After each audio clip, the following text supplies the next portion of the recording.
It has been 1 month since detainees at Delaney Hall started a hunger.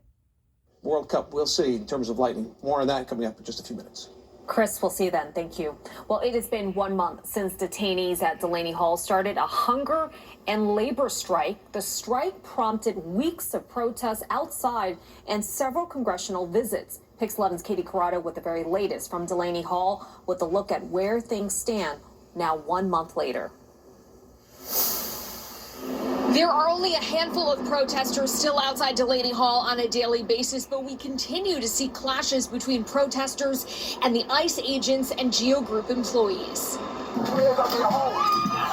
A peaceful Father's Day vigil outside Delaney Hall turning violent Sunday when an alleged GEO Group employee pulling into work hit a woman waving a flag outside the facility. I just saw how quiet the road was until people began shouting for a minute.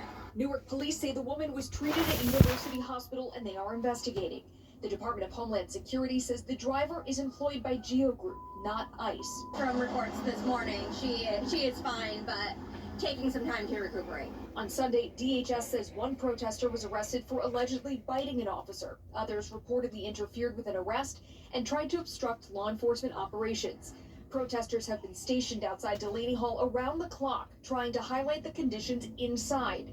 Detainees began a hunger and labor strike last month, claiming they're served spoiled food and contaminated water, receive barely any medical care, and have no due process. Advocates believe the strike is now over because they say detainees face solitary confinement as retaliation. No New Jerseyan should be able to sleep at night, knowing what's happening at Delaney Hall and how those behaviors are very similar at Elizabeth Detention Center as well. The watchdog group Eyes on ICE says there was a heightened sense of intimidation and retaliation within Delaney, and they are having trouble tracking down detainees. We are still trying to locate folks who have been transferred and are not coming up in the system. And unless they communicate with their family members or their loved ones, we don't know where they are. We've reached out to GEO Group to see if that employee will face any disciplinary action and Newark Police to see if there are any possible charges. We are still waiting to hear back from both.